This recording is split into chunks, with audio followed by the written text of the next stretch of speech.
nk'uko yabyanditse ku rupapuro rwaho rwa 80 agaragaza ko vitamine B ya 12 ari anti-anemic cyangwa se ifite uruhare mu kurwanya ibura ry'amaraso.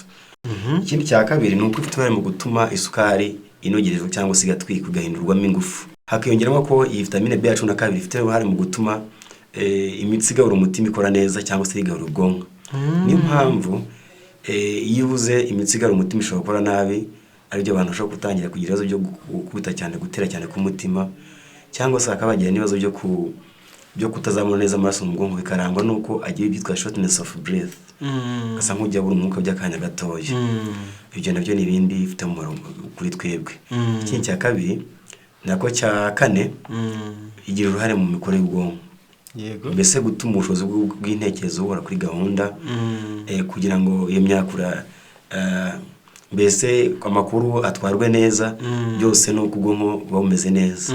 Kubw'ibyo rero iyi vitamine ifite mu gutuma système nerveux cyangwa se gutwarwa urwungano rw'inkwirakwiza makuru mu mubiri atandukanye, cyangwa se rw'imitsi yumva n'ubwonko bikora neza. Ibyo rero bigatuma iyo hari ubwonko bukora neza. Ikindi rero ni uko iba muri kimwe nanone kirwanya cyangwa se gikumira kugabanuka k'ubushobozi bw'intekerezo.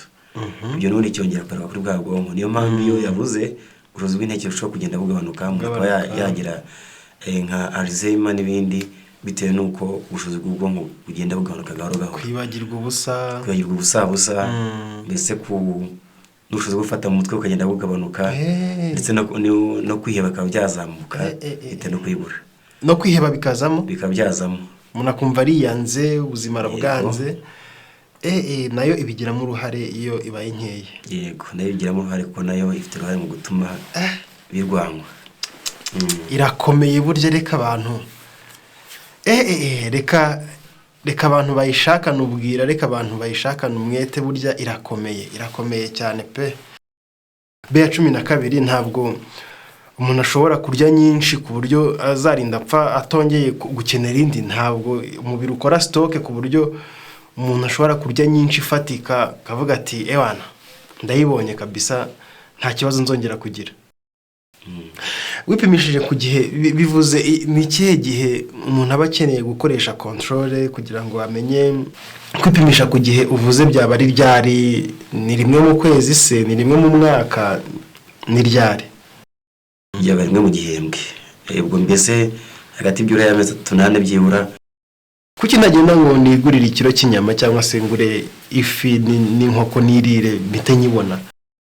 Mbaba ari byo bintu bisubiremo neza, ibintu bishobora gutuma ishobora gukomeza kugabanuka kandi urimo gukoresha ibiyibonekamo. Wari tubwiye stress. Ni igihe umuntu ashobora kuba yarayibuze akabasha ari kwigarura. None kakaba afite impagara nyinshi, stress nyinshi. Yego. No gusinzira akaba ari atari kuruka neza. Yego. Kitari kuruka neza, afite impagara nyinshi, bishobora byakomeza gutuma ajya abona izamuka ariko kongera kagira shite yayo.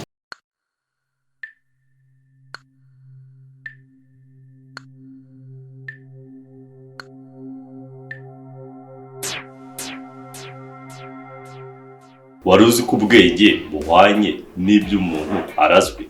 Uzasome umubwiriza igice cya 7 umurongo wa 11. Intamenya irira ku muziro. Umutima w'umunyabwenge uronka kumenya. Ukura utabaza ugasaza utamenye. Ni kubwizo mpamvu twabateguriye ikiganiro dusangira ubumenyi. Kubwo kumenya agaciro k'ubumenyi, Healthy Soul and Body twabateguriye ikiganiro dusangira ubumenyi. Iki kiganiro nyamara tuzakigiramo ibyiza byinshi. Kumenya guteka ibyo kurya byiza kandi bizima, kumenya amateka, kumenya ubumenyi ngiro bwagushoboza kuba mu isi utari umutwaro, nko kumenya kubaka, gukora amazi, gukora umuriro, ndetse n'andi masomo yibanze usabwa kumenya utabereye abandi umutwaro. Niba ukunda kunguka ubumenyi ukaba ubona ibyo uzi wakongeraho n'ibindi, ntugacikwe n'iki kiganiro kandi ujye urarika n'abandi baze bakurikire twungurana ubumenyi. Dusangire ubumenyi. Zana ubwawe, nanjye nzana ubwanjye. Twungurana ubumenyi.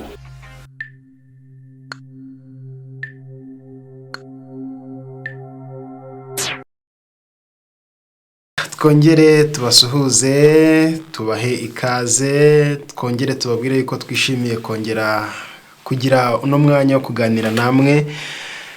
Rero twongeye kubaha ikaze cyane tuvuga tuti tunezezwa n'uburyo ki mudukurikirana mukatwereka yuko ibyo dukora bibafasha bikagira aho bibavana bikagira naho bibageza. Rwose turabashimira cyane.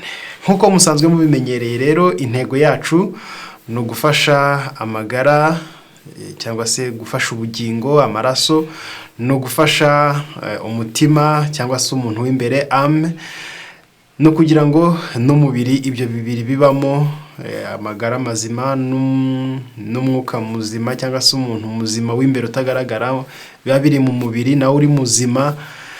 Ibyo ngibyo byose kugira ngo bigubwe neza byose tubigeraho twifashishije ubumenyi. Niyo mpamvu insanganyamatsiko yacu aba ari ugusangira ubumenyi, uzanye ubwawe nanjye nkazana ubwanjye tugafatanyiriza hamwe tukunguka ubumenyi. Nkuko musanzwe mubimenyereye rero twigira kuri byose, twigishwa na bose, wowe nanjye n'abandi. Tuba dufite abaduha ubumenyi batandukanye. Ngewe musanzwe mumenyereye nitwa Mwumvirangoma Jean Claude, ariko murimo kubona yuko dufite isura nshya. Benshi wenda hari abamubonye bakabona basanzwe bamuzi, bagahita bavuga bati uyu muntu hari n'ibyinshi ajya baganiriza. Hari abamuzi hari n'abatamuzi. Umuryango w'ubumenyi ahangaha tugenda twunguka abantu benshi bashya buri munsi uko bwije nuko bukeye. Ubwo rero turaza kumuha umwanya abasuhuze abibwire, hanyuma araza no kutumara amatsiko atubwire icyo ari buze kutwunguraho ubumenyi uyu munsi. Tuguhaye ikaze. Murakoze cyane. Ni karibu nyinshi cyane. Murakoze cyane. Yego. Turakugira ngo wibwire abatakuzi cyangwa se abakwibagiwe umuntu yarangiritse cyane yibagirwa vuba ubu ngubu. Amazina ni Valence Ngaboyisonga. Valence Ngaboyisonga, yego.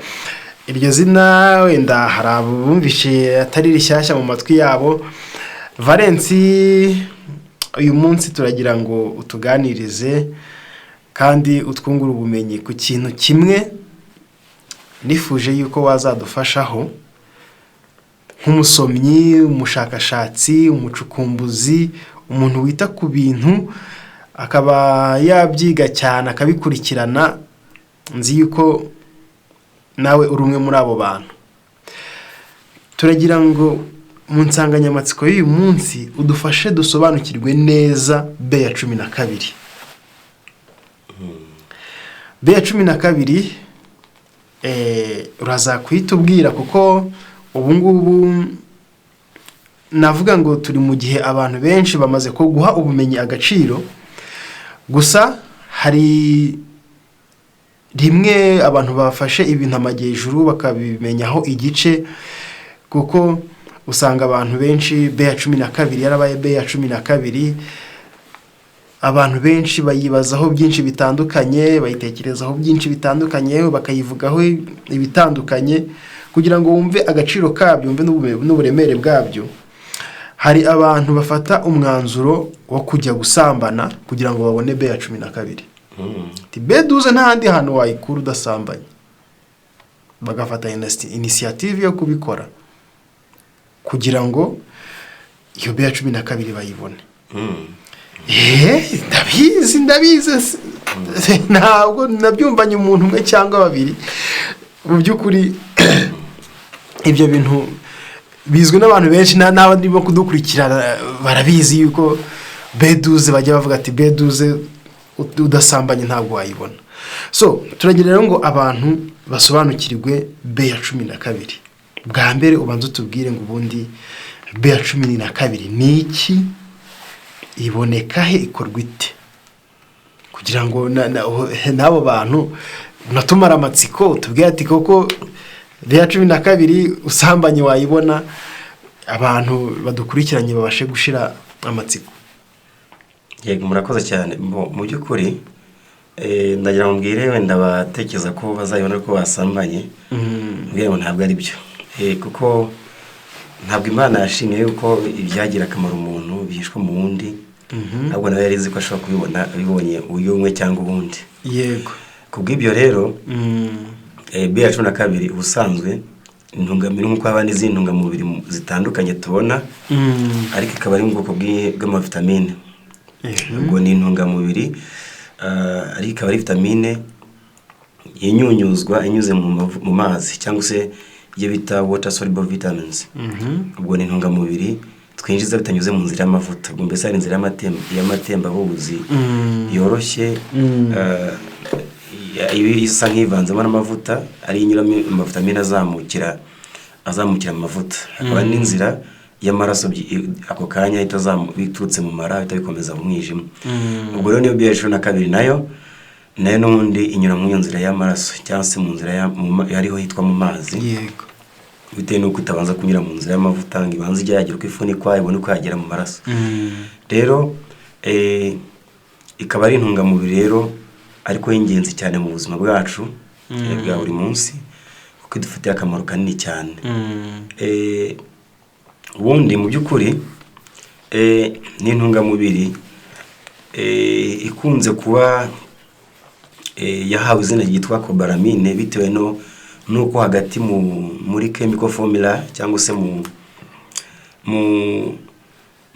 ndemano ya gihanga igizwemo n'ibyitwa cobalt, umunyu ngugu. Yego. Bigatuma rero bahaye izina baragendeye ku iyo ngiyo ko umunyu ngugu urimo bituma yitwa cobalamine. Rero iyo ntungamubiri mu mubiri wacu, mu mubiri w'inyamaswa z'indyabyazi cyangwa se yitwa herbivorous, kunze kuremwa n'udukoko dukunda kuba mu nzira z'igogora zatwo cyane cyane mu gifu n'agana mu mara. Ubwo rero izo ngizo zigira zitwa cobalamine producing bacteria cyangwa se cobalamine synthesizing bacteria. Ni udukoko ariko dufite uruhare mu gutuma ya vitamine B12 irema. Biturutse ku bya byatsi zariye, twa dukoko tukazahinduramo vitamine B12, yaramara kuremwa ikazabikwa mu mihore yazo, indi ikabikwa mu mata yazo. Hanyuma akaba nanone izindi ziri granivorous cyangwa se n'indyampeke. Ubwo nizo zizamo nkoko n'izindi. Ubwo zo nazo bitewe nuko nubwo z'impeke ariko zijya zitora n'iminyorogoto n'utundi. Burira iminyorogoto rero impamvu mujye mwumva bava ngo ifumbire kugira ngo ibyatsi byihute kubora, ngo nurundi ibyatsi ko bivanga n'itaka bizihuta kubora biberemo ifumbire. Nuko iminyorogoto ijyamo ikajya bya byatsi kavanga n'itaka, none ifumbire ikazaboneka neza bitewe na ya minyorogoto na za milipede na za sanpede, ni twose n'udukoko zino bakunze kwita ngo ni muhuha. Uko tunyuzemo dutuma bibora byihuse, tuzatuma bya byatsi bya bifitemo za nitrogene, za phosphore, potassium bizivanga n'igitaka bikarema ifumbire nziza. None uzanga ukore ko zirya bya bindi bifitemo natwe dukoko muri tu. Bimwe byariye bituma bizinjiza bizabiremeramo vitamine B12 nayo igende yibike mu mihore yayo no mu magi yazo. Nuko rero niyo ngiyo rero nukiremwa. Reka wenda uvuze ibintu biri scientifique cyane, reka tubiyungurire kuko hari ababyumvise, hari abascientifique babyumvise, ariko hari n'abandi turi umuryango mugari batumvishe urwo rurimi. No kuvuga ngo vitamine B12 iremwa n'udukoko tuba mu mara y'inyamaswa cyangwa se mu gifu cy'inyamaswa z'indyabyatsi. Hanyuma rizarya ibyo byatsi cyangwa se indyampeke zirya n'utunyorogoto nk'uko babisobanuye. Iyo vitamine B12 ikagenda ikibika mu mihore yazo, hanyuma ikibika mu mata yazo cyangwa se mu magi. Ubwo ayo magi akagira B12, ayo mata akagira B12, iyo mihore y'inyamaswa cyo twakwita nk'inyama zikagira B12. Nibyo none se umuntu utwo dukoko turema iyo B12. Umuntu hari ibyatsi arya ariko ntago arya ibiri ku rugero nk'iri by'inka cyangwa se intama cyangwa ihene. Umuntu utwo dukoko ntatwagira twabasha kurema iyo vitamine B12 bivuye mu byo umuntu arya. Yego urakoze. Mu by'ukuri umuntu we uko ateye mu maraye manini nawe afitemo no mu flora cyangwa udukoko tubeshaho akamaro ko mbyita, udukoko twemera kubana natwe ariko kakaba tudufitiye akamaro mu mubiri wacu. ariko utwo dukoko tubamo two ni Cobalamin producing bacteria cyangwa se no dukoko ariko two tudafite uruhare mu kurema iyo Cobalamin neza yuzuye, ahubwo turema yitwa Pseudocobalamine. Ni ijya gusa neza ijya gusa nka Cobalamin cyangwa ijya gusa nka BA12 ariko ntabwo ariyo neza 100%. Yego. Bituma n'ibyo ikoze bitaba bihagije neza 100% nk'ibyakozwe na yindi. Okay. Bivuze ngo umubiri warema ijya gusa nkayo ariko atariyo. Yego. Ijya gukora nkayo ariko ntikore nkayo neza. Yego. Ibyo birantera amatsiko yo kumenya ngo ubundi iyi BA12 ifite umumaro ki? BA12 yabaye BA12, BA12 ituma abantu bavuga bati narakwemera nkanasambana ariko nkayibona, ariko abasambanyi murumva baba kuri inzira ku murima, ababikoraga ariyo barimo gushaka ntibanayibonye, bakoze icyaha gusa Satani yarabashutse nabo baremera. Batubwiye ko mwumvisha ahituruka bari buze no kuhatubwira, ariko turagira ngo utubwire ubundi iyi BA12 ifite umumaro ki mu mubiri w'umuntu, ku buryo abantu bayihangayikira, ku buryo abantu bahahamura, ifite umumaro ki mu mubiri w'umuntu? Yego, urakoze. Mu by'ukuri nk'uko ari intungamubiri kimwe n'izindi zitaka mu mubiri wacu. Yego. Kubera ko Imana imaze kurema umuntu yamugeneye bizamutunga, akora kugira ngo ubuzima bwe bugumye kubungabungwe busigasirwe, yagumye kugira ubuzima. Yego. BA12 nayo ifite umumaro munini ukomeye cyane muri wacu. Na mbere kugira ngo amaraso yacu aremwe neza, amaraso ahagije, ifitemo uruhare. Wenda nakifashe umwanditsi umwe mu Faransa witwa Dr. Jean Vernet, witwa yise traitement de maladie par des fruits, légumes et céréales, cyangwa se kuvura indwara ukoresheje imbuto, imboga ndetse n'ibinyampeke. Yego. Nkuko yabyanditse ku rupapuro rwaho rwa 80, agaragaza ko vitamine BA12 ari anti-anemic, cyangwa se ifite uruhare mu kurwanya ibura ry'amaraso. Mbese ifite uruhare mu gutuma amaraso aremwa, kuko yo na BA9 na vitamine D ndetse niba utari buhari nabwo bifite uruhare mu gutuma amaraso aremwa kandi akaba ahagije. Yego. Icyo ni kimwe. Ikindi cya kabiri ni uko ifite uruhare mu gutuma isukari inogerezwa cyangwa se igatwikwa igahindurwamo ingufu. Buriya ndaguha urugero, umuntu aramutse aguhaye amakara cyangwa se gaze ariko yishyiga rimwe, yarangiza akaguha n'ibyo guteka, ariko yarangiza akakwima ikibireti, wagaburira abantu, inzara yakwica kandi ubireba. Yego. Ni nako bimeze mu mubiri wacu, by'umwihariko vitamine B zifite uruhare mu gutuma isukari itwikwa. Mbese nubwo oxygene iba ihari ikagira uruhare mu gutuma isukari itwikwa, hakaba wariye n'iyo sukari n'ibyo vitamine isukari wayibonye cyangwa se niba ari amavuta, ariko kandi habuze vitamine B mu mubiri, icyo gikorwa ntabwo cyagerwaho neza ngo tume habaho neza glucolysis, cyangwa se isukari ize guhindurwamo ingufu. Yego. Niyo mpamvu rero kimwe n'izindi vitamine B iyi nayo ifitemo uruhare mu gutuma isukari ihindurwamo ingufu. Yego. Kandi ingufu nizo zituma turi kuvuga nabyo nuko twatwari ibyo twafashe, kugenda, guterura ibintu biremereye, guterura buriya guterura wagiye kubiremereye no kuvuga buriya nabyo hari imbaraga turi gutakaza. Yego. Hari imbaraga turi gutakaza zikeneye kuza gusubizwamo. Izo rero byose bikorwa nuko umubiri wawe hari ibyo umusoro wo gutwika buriya ucanye haboneka umwotsi. Yego. Umusoro wo gutwika nuko iyo yamaze gutwika dusohora umwuka mubi wa carbon dioxide. Rero niyo mpamvu nayo irakeneye muri ibyo ngibyo. Yego. Wenda ibindi hakiyongeramo ko iyi vitamine BA12 ifite uruhare mu gutuma imitsi igabura umutima ikora neza cyangwa se igabura ubwonko. Niyo mpamvu iyo ubuze imitsi igabura umutima ishobora gukora nabi, aribyo abantu bashobora gutangira kugira ibibazo byo gukubita cyane, gutera cyane ku mutima, cyangwa se akabagira n'ibibazo byo kutazamura neza amaraso mu bwonko, bikarangwa nuko agira ibyitwa shortness of breath, asa nk'ujya abura umwuka by'akanya gatoya. Ibyo nabyo ni ibindi bifite umumaro kuri twebwe. Ikindi cya kabiri nako cya kane, igira uruhare mu mikorere y'ubwonko. Yego. Mbese gutuma ubushobozi bw'intekerezo buhora kuri gahunda, kugira ngo iyo myakura mbese amakuru atwarwe neza, byose no kubwonko buba bumeze neza.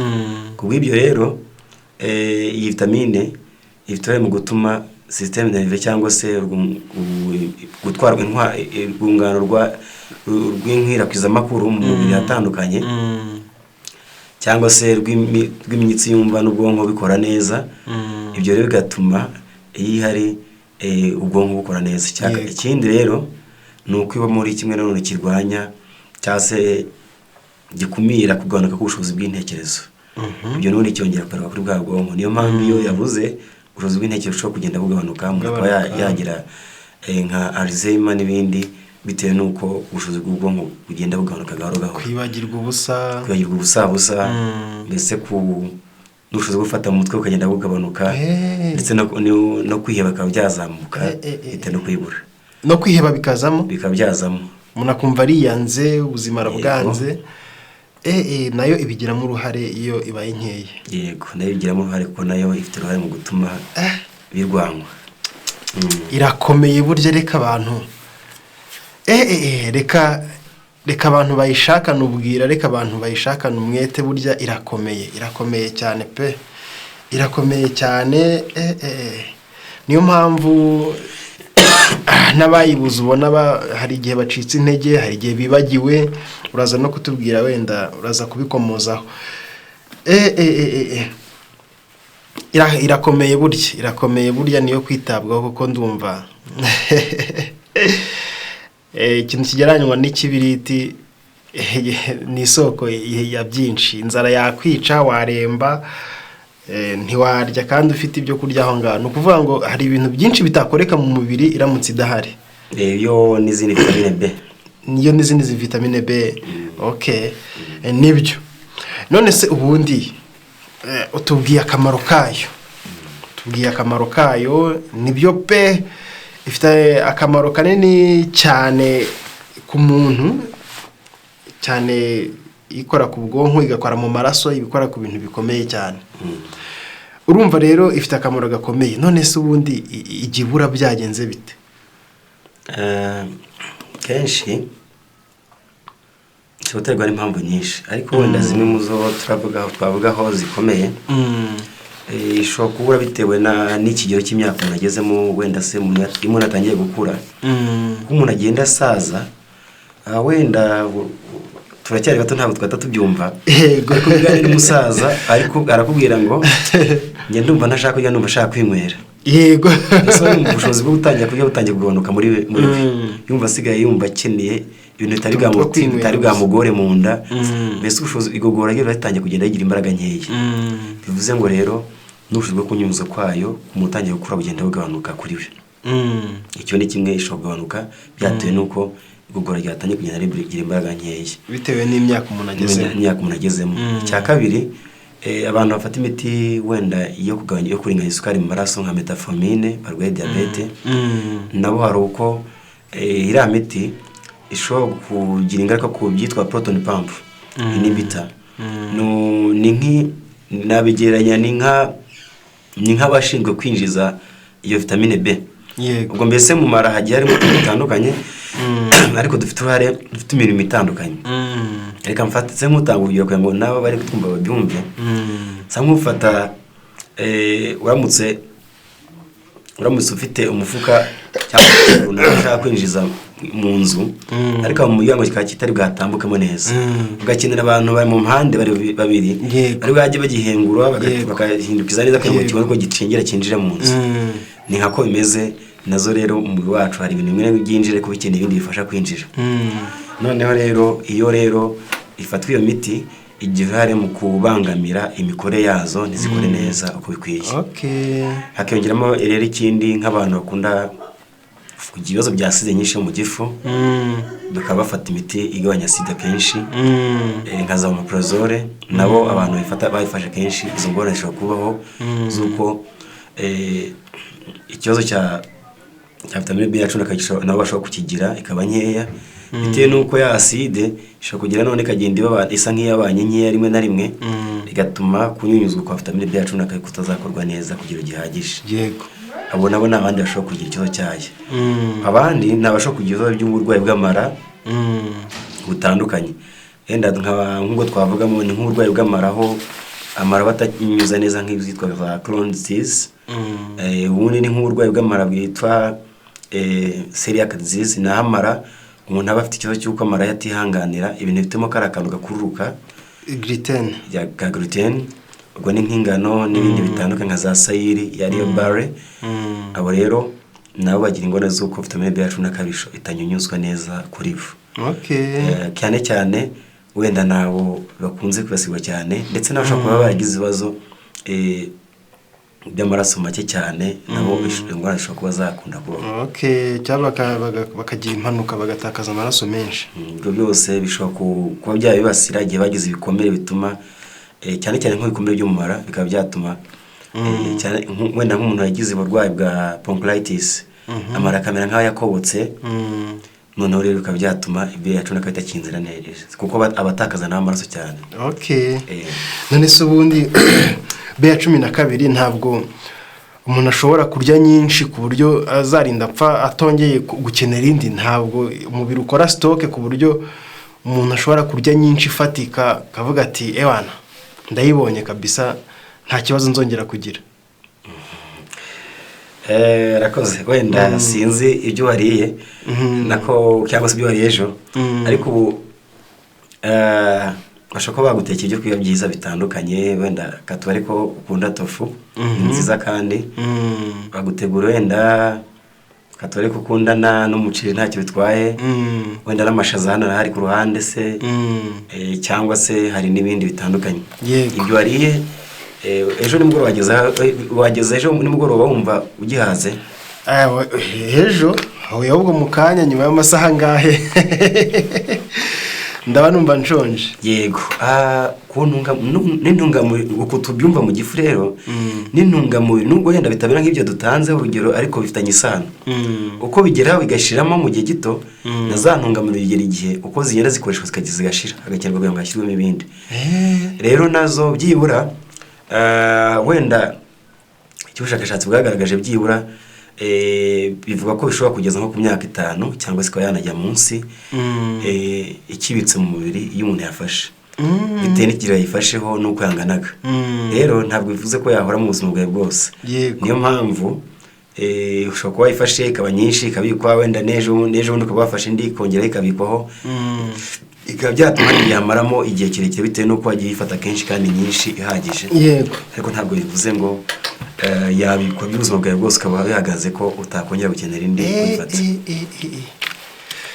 Nibyo burya bwose umuntu aramutse ariye nabi, ntarye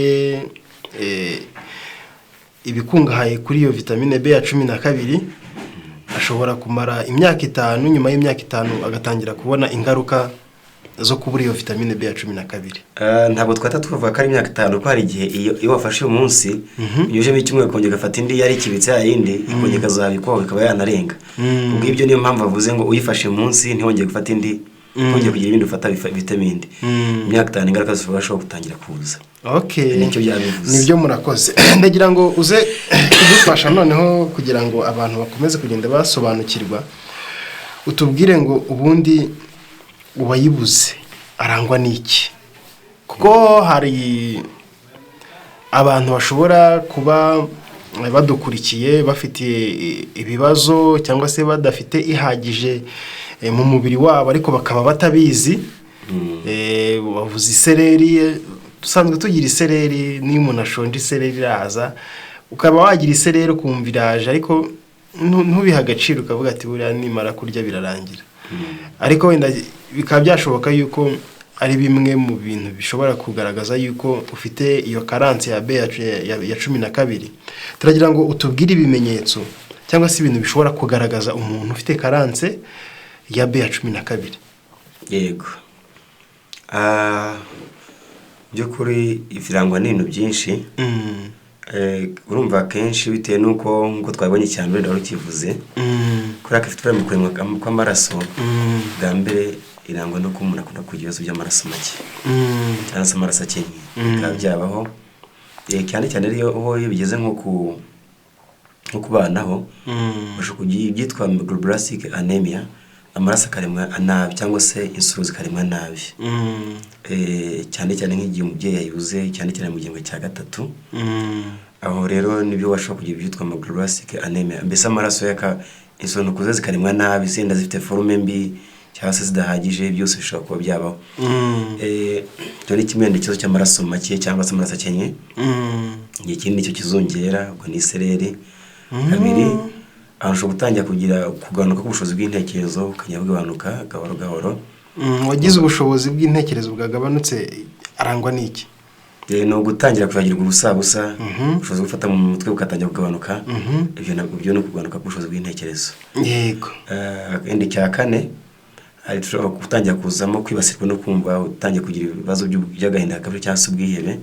Muri wowe bitewe n'uko umera nk'umva udafite amahoro mu ntekerezo, kumva ntuguwe neza.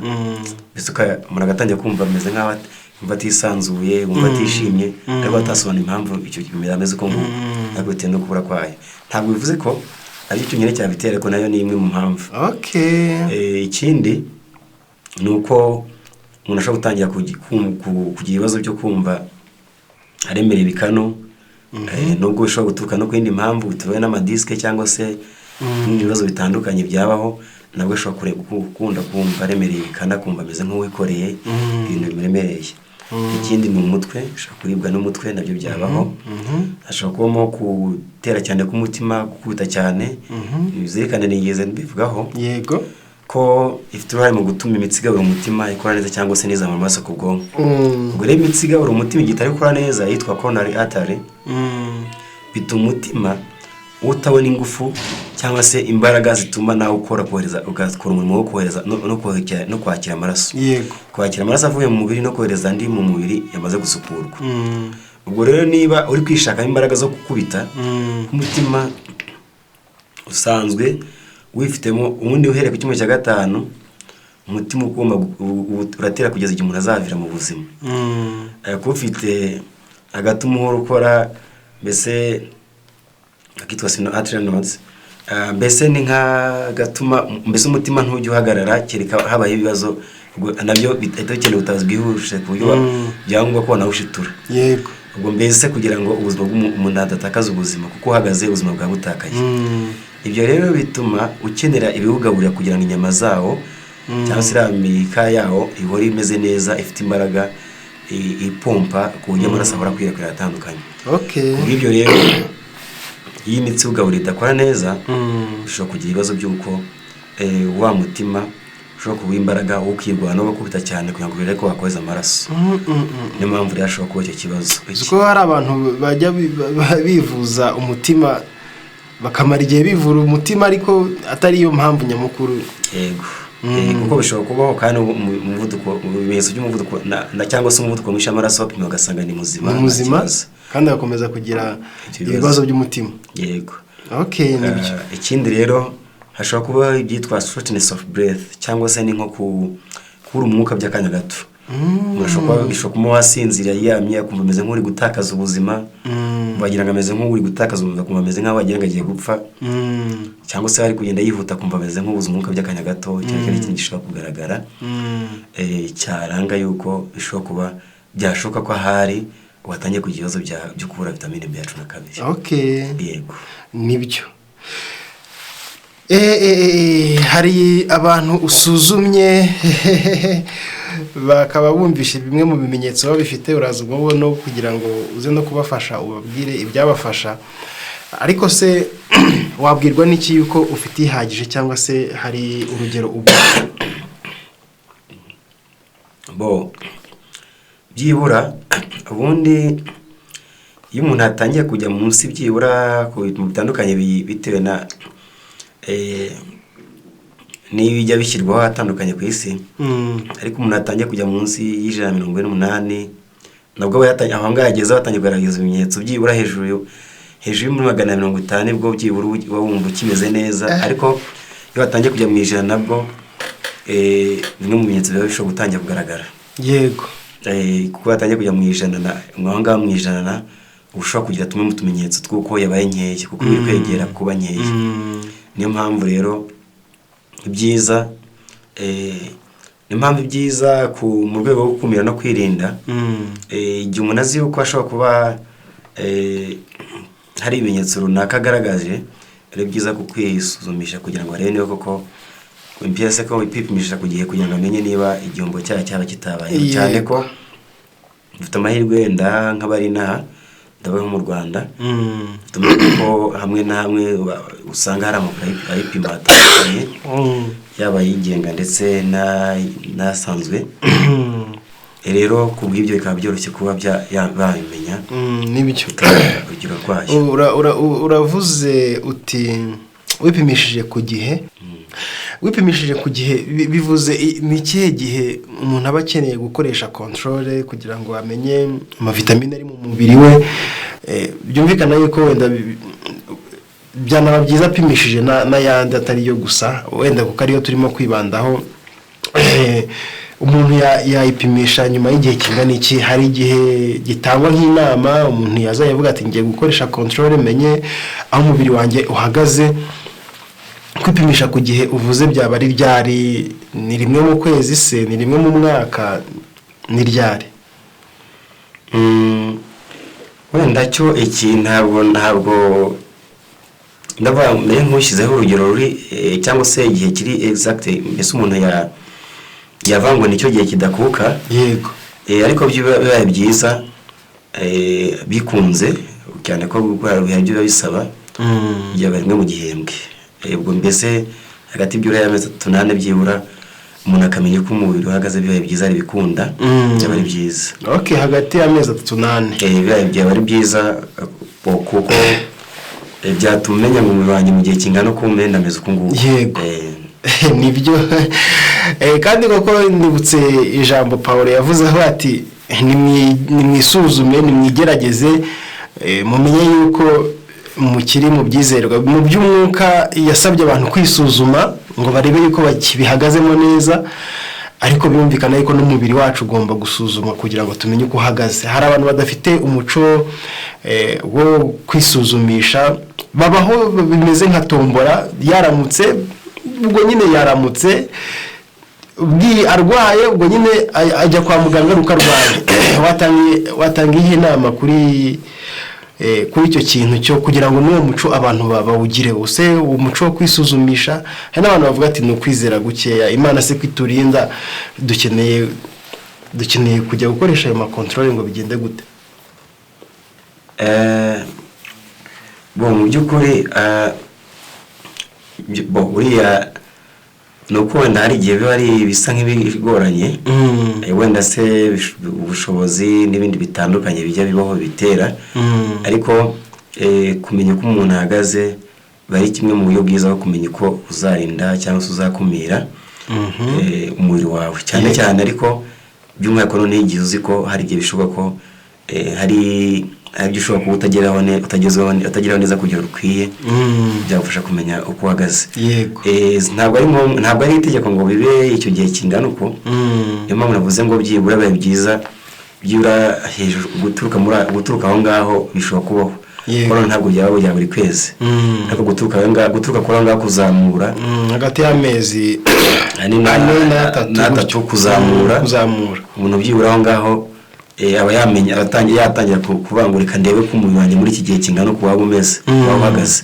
Bishobora no kuba muri 6 mbese murakamenya ngo mpagaze gutari mu gihe kingana uko. Ariko kuba ubuzima bwose umuntu atamenya ngo umubiri wanjye umeze uko, byo ntabwo ari byiza. Yego.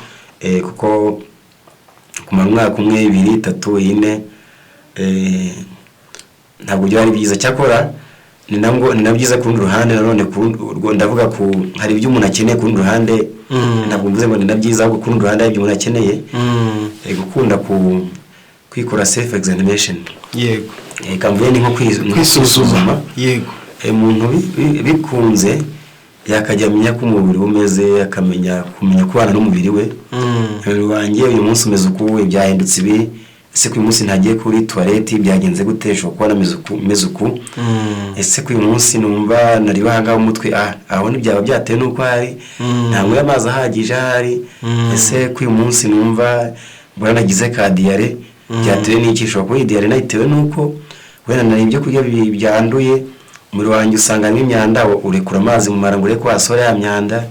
Mbese kumenya uko umubiri uhagaze nawe ubwawe utarinda cya gihe, nabyo ni byiza kugira ngo umuntu amenye ngo kumenya umubiri uko uhagaze uyu munsi cyangwa se kubyitaho bigufasha kutazatungurwa n'uburwayi ngo urware ariko ubube bwarakuze igihe kirekire, usanga wenda wari umaze igihe uribwa umugongo, ibinya byari byinshi, agadusonga twari twinshi mu itako, usanga impyiko zimaze igihe zarangiritse utabizi. Ariko iyo utangiye kumva utuntu tumwe na tumwe fata, ariko ahantu umva rishobora ko urugingo rwagize ikibazo, reka ntangire mbyito hakiri kare nkosore ibyarwangiriza. Iyo utangiye gukosora bituma na cya gihe wenda utabonye ubwabyo bwo kuba wabikoresha ujye umenya ngo umubiri wanjye ujya ahangaha hari hagize ikibazo ndahakosoye.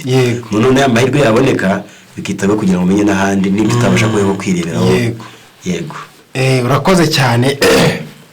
Na Paul yaravuze ati rero mbese ntimwimenya keretse mubaye abagawa. Bango kutimenya mu by'ukuri uba ufite umugayo rwose, ubugawe rwose. Kandi njya mbona n'abashinzwe ibinyabiziga bajya hari igihe bategeka abantu kujya gukoresha control technique. Imodoka ukagenda ukakoresha control technique bakareba niba nta kibazo ifite, kandi iyo utakoresha iyo control njya mbona mu muhanda babahana. Imana rero ko ari nyamahoro igihano izahanira rimwe, ariko birumvikana yuko pe ntabwo bikwiriye yuko tujya gusuzumisha imodoka zacu buri mwaka se buri myaka ingahe, hanyuma ngo twebwe imibiri yacu aba ariyo duha agaciro gakeya cyane. Abantu bagire n'umuco rwose wo kwisuzumisha. Hari n'abantu bakakwiye no kuzajya bagira inshuti zifite ubumenyi ku buzima. Igihe yumvishe utwo tumenyetso tudasobanutse, hari umuntu ubyuka umugongo se nk'uko wavuze wenda hari utumenyetso tugaragaza ko impyiko zidakora neza, akavuga ati ni ibintu biri aho ngo biri buze kwimara. Ubuzima ntabwo ari tombora, ntabwo ari erikave rwose wapi, ahubwo ni byiza kwimenya. Urakoze cyane. Reka abantu nabo abazagira ubushobozi bwo kubikora, bwo gukoresha iyo control hagati y'amezi 4 na 6 kuzamura, mujye muyikora rwose bizajya bifasha. Twumvishe n'umuntu wayibuze ibimenyetso bimuranga. Hari umuntu wagiye ubyumva kimwe ku kindi, ugahera ku cyambere ukusa ku cyanyuma agasanga ibyo byose arabifite. Bivuze ngo deja hari abantu barimo kutwumva bari kudukurikira bamaze kumva yuko bafite carence ya vitamine B12. Ubu ngubu rero bateye ubwoba, bahahamutse bavuze bati turapfuye turashize, nta amaraso tugiye kugira ubukene bw'amaraso, turabigenza ntabwo ndari kubatera ubwoba. Ahubwo iyo ubwiye umuntu ko nakora ku mashanyarazi ari bushye ntabwo ari umutwitsi, ahubwo umubwiye ngo nirinde kubera ko rwa rusinga rurimo umuriro. Yego. Niyo rero umuntu avuze wenda ingorane ishobora guterwa n'uko n'ibyo umuntu yabuze, wari kugira ngo umuntu atangire kumira hakiri kare. Yego. Kuko mu kwirinda kwiza ntabwo bisuvuze kureka gusa, ahubwo bisobanuye no kongera kumenya ibyo umuntu yakoresha, ariko bigatuma umubiri we ukomeza kugira ubuzima. Ushobora akamenya ibyangiriza ariko akamenya n'ibitangiriza yakoresha byatuma ubuzima bwe bugomba kubungabunga. Ubu ibyo rero wenda hari bimwe bitandukanye bishobora gukoreshwa, ko byose ntabwo twabimenya cyane ko ahatandukanye ku isi hari bitandukanye. Ariko nka bimwe biboneka ku kigero runaka, nibikunze kuboneka ari ibyayongewemo. Yego. Ndavuga nk'ibiboneka ari ibikomoka ku bimera, cyane ko ibimera byo ubwabyo ntabwo birema. Memo ni n'ibyo bwoko bw'ibihumyo ntibirema, cyakora ibimera birema ni izitwa darkweeds. Darkweed ni imwe mu bimera biba mu mazi hasi. Ibyo rero ntabwo cyakora hajya havuga ko na za canesis hari ibimera bimwe na bimwe bishiriyemo, ariko bimwe na bimwe utanapfa kubona bari mu mazi hasi. Izo nka za darkweeds n'amasiweeds amwe namwe ni usanga hari ibirema, ariko ntabwo wenda byoroshye kubona ari n'ibyagerwaho. Yego. Ariko noneho hakaba uburyo ki bijya bikorwa ikaba yakongerwamo ikaboneka. Aho ni nko mu mata ashobora kuba yasura, cyangwa se ay'umuceri, cyangwa se buruguru, cyangwa se quinoa, cyangwa se ya almond ibizwi nka amande. ayo yose yajya akorwa akongerwamo, ntabwo ari yose ahubwo nayakorwa ikongerwamo, iyo akaba yashyizwemo. Ubwo hari igihe usanga bavuze ngo wenda twongeyemo mikorogaramu 2.4 wenda 2.4 wenda muri garama 100 niyo ibirimo mu yo twongeyemo, biterwa n'ikigero bagiye bavuga cyashyizwemo. Aho ni kimwe mu mata y'ibyo ngibyo. Kabiri ishobora kuba nyampeke byatunganijwe bikayongerwamo, ubwo ni bishobora ari nka oats cyangwa se oatmeal cyangwa se bizwi nka flocon d'avoine, bizwi dukunda kwita mu Kinyarwanda isanzwe nka porridge, ariko zikaba ari zayishyizwemo. Ntabwo bivuze ko ari zose, ntabwo zose ntabwo ziba ziyifite, ahubwo hari zimwe ziba zayongewemo, hari ishobora kuboneka zikaba zayongewemo. Yego. Gatatu hari n'ishobora kuba ari ibiheri by'ibigori byayongewemo, ibizwi nka cornflakes. Ubwo ni ishobora kuba zayongewemo, ntabwo ari zose, ntabwo ari cornflakes zose, ahubwo ni ishobora kuba zayongewemo. Wenda nk'izikunze kuboneka ndavuga nk'inaha, ubwo n'ahandi hari zishobora kuboneka bitewe n'izo arizo, ni nk'izizwi nka za Max Special Cornflakes, ni zishyirwa mu B12. Izo nazo ni izindi, ni ibindi ishobora kuboneka byayongeyemo. Ikindi wenda ishobora kuba ari imisemburo imwe n'imwe yashyizwemo iyo B12 nayo igibaho, ikaba yaboho yashyizwemo B12 cyakora bitewe n'ibihugu n'abantu aho bari, niyo mpamvu babona bitandukanye. Yego. Ibindi rero ni igihe iri mu binini byakozwe boneka nk'inyunganiramirire z'ibinini, ari byo byose tuvuze n'ubundi n'inyunganiramirire, kandi ibinini nabyo byashyizwemo B12 cyangwa se ibyaye gusa. Ibyo byose rero aho bitaboneka, niyo mpamvu ya mata n'amagiho nabyo n'ibindi bigira B12 cyakora bigeranyije mu ngaruka, bigeranyije mu ngaruka ugeranyije na biriya bindi. Okay, jewe ndakubaza nk'inyama. Nicyo nongeye kukubaza, ndabane ndirirwa nivunira iki? Dukurikirana n'abantu benshi batandukanye. Ndirirwa nivunira iki njya gushaka za cornflakes, hari nabe bari kubyumva ntibamenye ngo ni ibiki. Almonds bazi cyo ni kihe kimera, mu Rwanda tuzi ibigori n'ubunyobwa na soya, almond ntibazi ngo ni ibiki.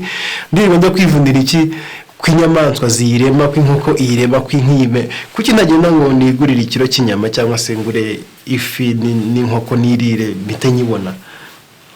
Kuki ntarya inyama ngo nyibone bibe birangiye? Ntabwo turabwira abantu ko bahita bazikunda ngo babikore, kuko ni nko gushaka kujya gukiza, reka mvuge ngo ni ugushaka gukiza kimwe ariko uteye ikindi. Nibyo. Okay, ndagira ngo bisesengure kugira abantu babimenye, bamenye ko mu nyama zirimo kubera iki abantu badakwiye kuzishakiramo. Mu nyama harimo izihe ngaruka zatuma umuntu adashakiramo B12? Kubera ko kubizwe n'ibyitwa biomagnification cyangwa se ni uburyo ukujyana kw'ibinyabuzima, imyanda igenda yikubamo cyangwa se imbuto z'indwara zikubamo cyangwa se ibyangiza byikuba ariko intungamubiri zigabanuka. Yego. Wenda nk'urugero rumwe natanga rwumvikana kuri bimwe byagaragajwe n'ubushakashatsi, nuko niba mu mazi habamo utwitwa phytoplankton, ni utumwe duto cyane, tujya turibwa n'izitwa zooplankton, ni utunyamaswa natwo duto cyane turi munsi twenda kumera nk'injanga cyangwa se n'utundi. Niba mu mazi harimo tuvatenda harimo garama imwe y'uruzi, yego, bukaba bwari kuri hahandi kuri cya kimera, yego, bukaba bwari hahandi. Twa tundi turiye bwa mbere, iyo turiye twinjiza ziza ntabwo zizagarama imwe, ahubwo zizagarama 10. Zikuba 10 ubwo zitazikubye. Ariko mu ntungamubiri niba cya kibazo gifite hahandi harimo garama wenda 10,000, zo zirinjiza 1,000, ziragabanuka, intungamubiri ziragabanutse, ariko uburozi bwo buriyongereye.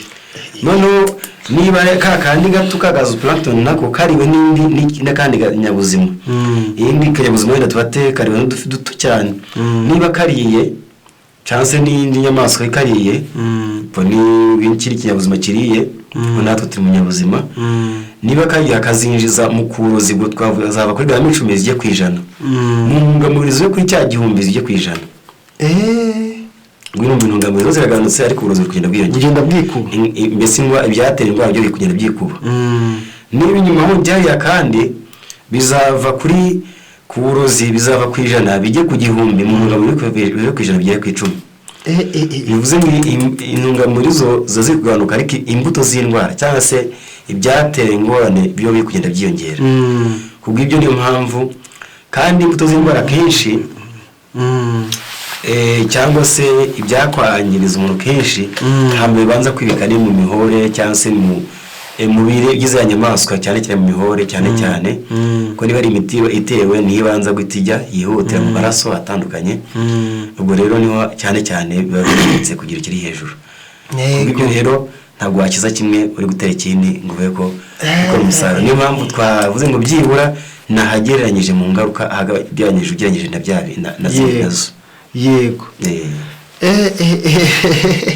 Nuko ushobora kujya gushaka vitamine imwe B12 warangiza ukazana indwara 20 ukarya vitamine imwe ariko ukarya indwara 20 n'ubundi zizakugwa nabi.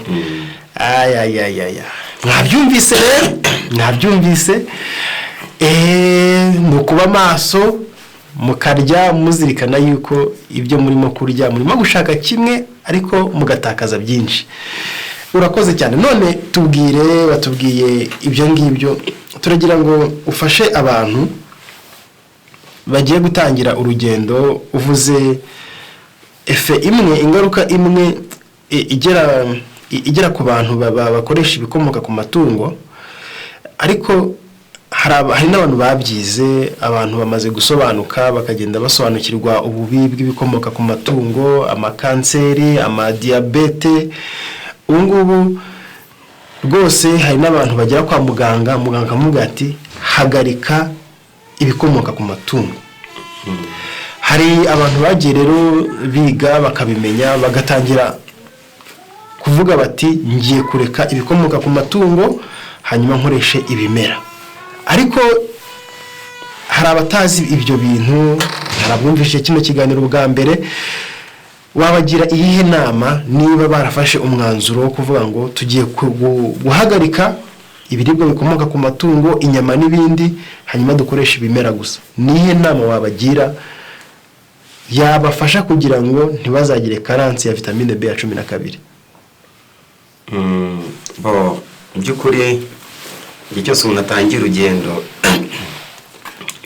urugendo ntabwo atangirana umuvuduko ungana mbese umaze kugera mu rugendo hagati ntabwo umuvuduko wawe ungana n'utangiye. Wenda icyo twavugaho mu gihe umuntu atangiye kandi akaba atari kubona ibyahita bisimbura ni byiza ko yafata ibigereranyije mu ngaruka cyangwa se ifite ingaruka byibura zipfuye kuba zihanganiyeho gatoya zigabanyije kuba nyinshi. Yego. Bikaba ariyo mpamvu ashobora gukuraho bya bindi nka ziriya tumaze kuvuga nk'izo nyama ariko wenda nk'ibyo bigabanyije mu ngaruka akabifata kugira utoya ariko kugenda atera intambwe kugira ngo asimbuze bya bindi byiza abasha kubona n'igihe biri kuboneka cyetse igihe byaba ari aho bitaboneka ariko igihe agize umugisha wo kubibona akaba yayibona yagenda bisimbuza. Yageze atafite amahirwe ko yayibona wenda se ubushobozi buri mu gomwa cyangwa se ikaba bitanaboneka. Yego. Icyo gihe rero niyo mpamvu byibura ashobora gutangira agabanya ku buryo byibura niba ari nk'ayo mata atakanyije ibirahure 2 mu cyumweru niba ari nk'amagi atakanyije amagi 3 mu cyumweru kugira ngo agenda anagabanya n'izo nshuro yafata kugira ngo agabanye kugira ngo ataba yamugira izindi ngaruka nazo. Okay. Yego. Bisobanuye iki? Aha ngaha turimo kubwira abantu batangiye urugendo mu byumve neza. Turimo kubwira abantu batangiye urugendo ntabwo bazi cornflakes ngo ni ibiki, ntabwo bazi almond ngo ni ibiki, hari n'abatazi gusoma hari abatazi gusoma hari abatazagira ubushobozi bwo kujya mu maguriro aho wajya gushaka ibyo bifite B12 byongewemo.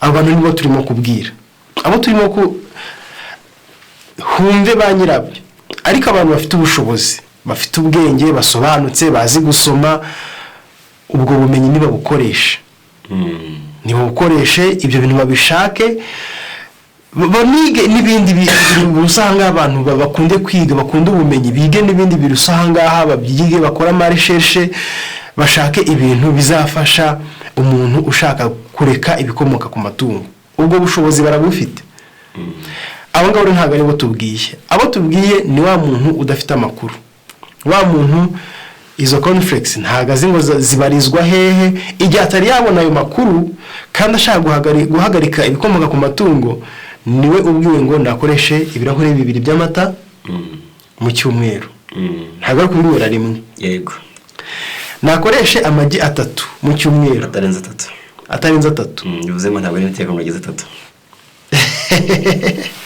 ntabwo ari kuyarira rimwe yego hari abantu bagenda bagahita bakoresha umureti wa 6 ako kanya bagahita wenda nitubona kanya uzatubwira icyo biba bitwaye kurya menshi icyarimwe cyangwa se kurya menshi ariko abo ngabo nabo nibarye amagi 3 mu cyumweru ntibayarenze ataririwe rimwe hanyuma nabo bakomeze bashake ubumenyi bagira inshuti zisobanutse zifite ubwo bumenyi bajye bababaza nakora iki agira umujyanama agira inshuti y'umujyanama mu by'ukuri ngo mu nshuti tugirwa inama zo kuba dufite hagomba kuba harimo n'inshuti ifite ubumenyi ku buzima uzajya guha inama ku buzima kubwira ati iyo byagenze gutya biba byagenze gutya iyo byagenze gutya biba byagenze gutya iyo nshuti uyishake niba utazi yuko ukeneye ufite ubushobozi bwo kubyishakira bwo kubyisomera ugira inshuti ifite ubwo bushobozi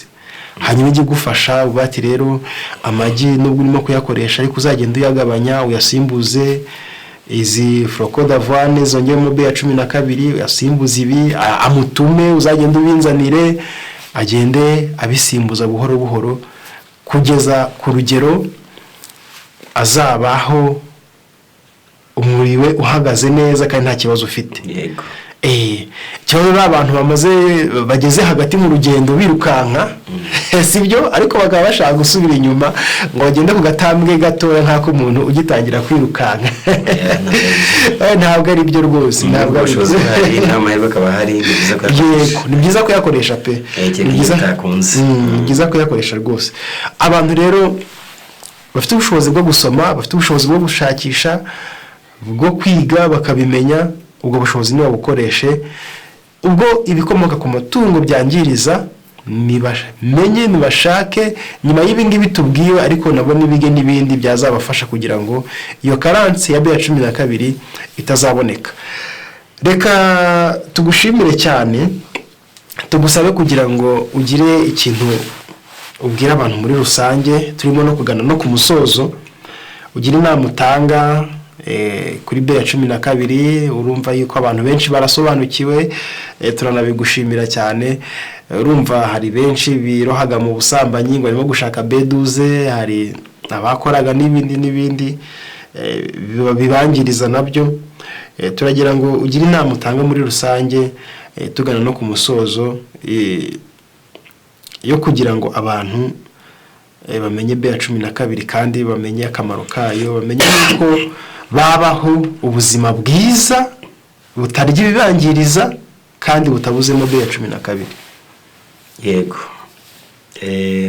icyo twazirikana nuko ni vitamine y'ingenzi kimwe n'izindi nkuko ari ingenzi nazo mu mubiri kubera ntabwo wabwira umuntu ko umwembe ari mwiza kuruta ipapayi ko hari umunsi ufite ikibazo mu mara akeneye ipapayi ariko ufite ikibazo cy'amaso akeneye umwembe kuruta ipapayi cyangwa se ufite ikibazo cya timcyo akeneye umwembe kurusha ipapayi niba atari ikibazo zananiwe ziba zituma yabuza umwembe kubera potassium rero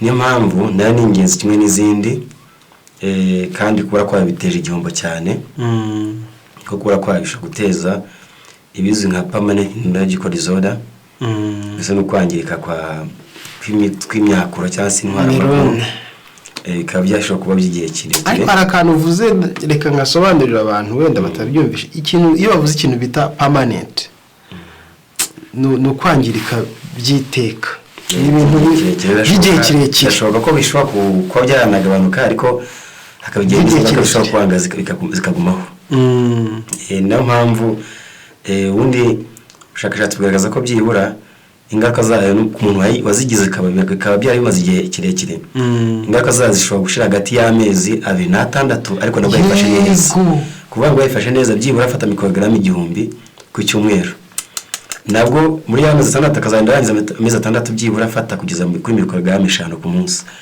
bivuze ngo niyo mpamvu ingaruka zayo zishobora gutinda cyane ku muntu zikamara igihe kirekire agahura ibibazo byo kuribwa imihore ibizwi nka fibromyalgia agahora yumva atameze nk'utoneka inyama akaribwa byari gishobora kujyana ibaga impande ariko atari ibaga impande yagize atari rheumatoid arthritis rero niyo mpamvu kubikumira hakiri kare niyo byiza izo ngaruka kuba bamaze kugera mu wenda kugiza ingorane zabyo ni byiza ko bya bindi igihe biboneka babikoresha bimwe bishobora kuba byarongeyemo bizima nibyo igihe byaba bitaboneka igihe yaba bitaboneka cyangwa se n'uburyo bwabyo butaboneka akoresha bya bindi bigeranyije mu ngaruka kuba bifite ingaruka nkeya kugira ngo ariko agumye gutuma ubuzima bwe buguma ku murongo. Murakoze cyane. Hari ikintu uvuze cy'ingenzi ngira ngo abantu bakizirikane, umuntu wamaze kugerwaho n'ingaruka yarangiza agatangira gukoresha kwivura gukoresha ibibonekamo vitamine B ya 12, izo ngaruka zishobora gushira nyuma y'amezi 2 cyangwa 6 akoresha ku rugero rukwiriye ibibonekamo vitamine B ya 12.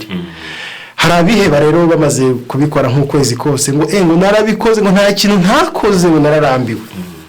Be kwiheba ahubwo bakomeze. Mbese bivuze ngo tangira kwiheba nyuma y'amezi 6 ukoresha nabwo ntabwo wakwiheba. Kumuriro ushobora kuba wenda kwangirika kari kwarageze hejuru. Biranashobora ko yanarenga. Kuko hari igihe wenda ubushakashatsi bukozwe hagiye biterwa naho bwakorewe. Wenda nk'ubwasunasumye bwakozwe ni kaminuza imwe y'Abongereza yabukoze. Rero bishoboka kuba kubyabaho bite naho bwakorewe. Yego. Birashoboka ko hari igihe byarenga bite n'igihe bimaze. Yego. Bite n'igihe bimaze izo ngaruka zikaba zari nyinshi cyane. Kubw'ibyo rero ntabwo nanone ashobora kunarenga. Yego. Ariko byumvikana yuko watangiye kubikoresha nta kabuza ntabwo ari indwara idakira. Yego, byatangiye kubyitaho ntabwo bivuze ko wabura gukira. Yego. Mwe kwiheba rero ahubwo mukomeze, mwe gucika intege mukomeze, ubikoresheje amezi angahe ukabona zimwe ziragabanuka izindi ntabwo zigabanuka, wicika intege wowe komeza. Ikindi ndambaye nkuguca mu ijambo. Haruguru umuntu ariko agifite stress nyinshi. Kandi umuntu akora niwe kugabanuka, kandi iyo mu gihe cya stress nabo byabaye bazabona yuko iyo niyo bari bamukora injection yayo akaba bayimuteye bakimutera cyangwa ari ibintu n'ibyo yafashe cyangwa se n'ingemo. Akaba afite nanone bituma afite impagarara nyinshi. Mu gihe cyo gukora cyane, mu gihe gukoresha ubwonko cyane cyangwa se aruhuka gakeya, abona ko n'undi gumye kajya imanuka. Nabyo bimwe mu bituma igabanuka cyane ku rugero ruri hejuru. Niyo mpamvu yashobora kubona icyo ni cyitongera kuza yabikora kubikora igihe batangiye kugaruka baraga yabari gukora cyane kongera ikajya imanuka ibimenyetso bikagaragara. Ndetse nuko atari kubibona ahubwo no ku mubiri we ukuri gukora bituma agumya kwitakaza cyane.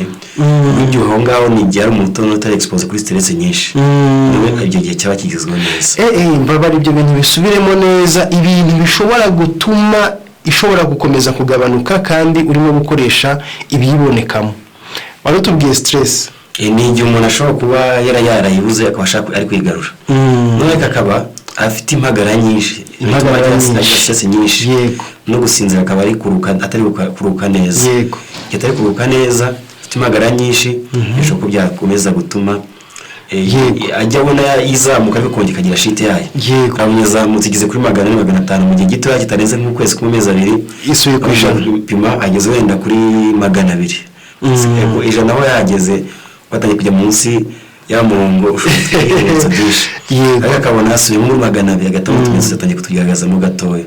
Cyangwa se akabona ageze nko muri 230 umva avuye muri 500 yamanutse cyane.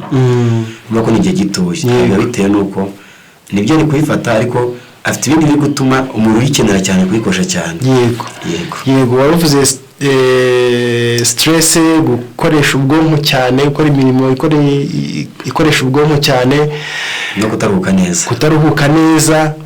Ubwo rero mwa bantu mwe mwimenye, niyo mpamvu mugomba kwisuzuma cyane mukamenya akazi ndimo gukora ni kazi bwoko ki, ubuzima mbayemo n'ubuzima bwoko ki, hanyuma niba ndimo gufata birimo kwitanga ku rugero rungana gute.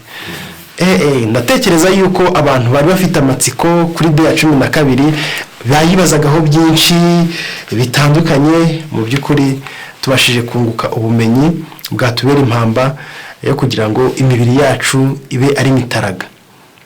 Rero reka tugushimire cyane, ni byinshi ubumenyi bwagutse ubumenyi bwagutse ntabwo twabivuga ngo tubimare, ariko ntekereza yuko twakoze hirya no hino ku byafasha umuntu akabasha kubaho neza kandi atagize karansi ya B12.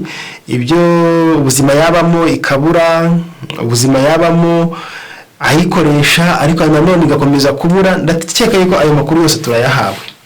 Igisigaye rero ni ukugira ngo tube maso tujye dukoresha control y'imibiri yacu, tumenye uko duhagaze, aho ufite intege nke umenye yuko ugomba kuhavura, uko ugomba kuhasana, hanyuma kandi tumenye gushakira ahantu hatari ingaruka mbi. Ni byiza mu matungo, ibikomoka ku matungo ibamo, ariko ntabwo ari ubona gusa, uyibona yivanze n'ibindi bitari byiza. Reka rero tugarukira ahangaha, nakagaruka ubumenyi tuzajya twungurana ubumenyi uko bwije n'uko bukeye, bitewe na byinshi dukeneye muri buno buzima bwacu bw'uyu munsi. Reka dushimire mwene data waduhaye umwanya we, akaba twunguye n'ubumenyi. Reka namwe tubashimire mwe mwatanze umwanya wanyu mugakurikirana kino kiganiro, kandi muzagisangiza n'abandi kugira ngo benshi batazi B12 barushaho kuyunguka. Murakoze rero, reka tubasezereho kandi dushimire na mwene data tumubwira ngo Imana imuhe umugisha. Murakoze namwe. Yego murakoze, nakagaruka. Imana ibane namwe. Ubuzima bwawe. Muraho neza Kamari? Muraho neza Makuru? Amakuru y'iminsi myinshi. Makuru ni meza, naho mwe? Natwe turaho, turashima Imana. Mami, kumbuye ku isabato. Isabato zagera cyane. Mami, kumbuye ku isabato. Isabato zahagera cyane. Ariko uri umunyamugisha pe. Abana bawe bakumbura isabato koko? Barayikumbura cyane. Ubwo se bawe ntabwo bayikumbura? Ashwi. Nose ubwo ntibyaba byarapfiriye mu gikoni ku isabato, ubwo barya iki? Barya ibisanzwe ni ya miceri. Baba bariye no mu yindi minsi cyane. Ni wowe rero wabyishe. Kugira ngo abana bakumbure ku isabato bisaba imbaraga z'igikoni. Ubwo barya iki? Imiceri rwose. Nawe uti imiceri, ibyo ntabwo byatuma bakumbura isabato. Wowe ukoresha iki ku isabato rero? Abana baba bazi ko hari umugati mwiza cyangwa hari keke nziza, agatofu hafi aho. Ibyo ngibyo bikoze bayikumbura pe. Hari n'utundazi twaje tuzima dukoze ku buryo bwiza butuma ubuzima bumera neza. Utwo natwo tugenda tudusimburanya n'iyo migati. None se Kamari, ibyo ngibyo ubikura hehe? Ubwo uraho muri iki gihugu utaramenya ko igisubizo cyaje?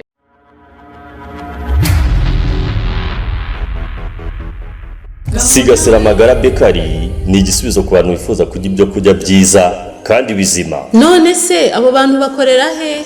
Biroroshye, wabibona mu mpande zitandukanye z'iki gihugu: Nyabugogo, Musanze, Muhanga n'ahandi. Mushonje muhishiwe, bizaba byabagezeho vuba. Nyabugogo nka he? Ukigera muri gare hagati baza kwangamije no kwa Elisa, uzamutse hirya gatoya ubaze kwa Mama Kerve, haba hari imigati, amandazi meza afasha ubwonko, akabusana kandi akabuha iterambere. Ubuzima bwawe ufite agaciro. Ubwo ndabizi ubwo ari wowe ugiye kuzana ubunebwe. Reka da! Ibi byiza wabisanga impande zose. Maza Kimironko kwa Emi ndetse n'ahandi hose musanzwe musanga ibicuruzwa by'abagorozi. Ntabwo ubona uko ukora akazi urahangayika. uramutse ukeneye ibindi bisobanuro wahamagara 079 cyangwa se 078 ndetse na 0722622314. burya amagara araseseka ntayorwa. Ntugapfe kurya, ntugapfe kunywa, ntugapfe kwambara nta mpamvu, kuko ibyo byose ari byo bigena ubuzima bwawe. Ahubwo waburya unywa cyangwa ukora ikintu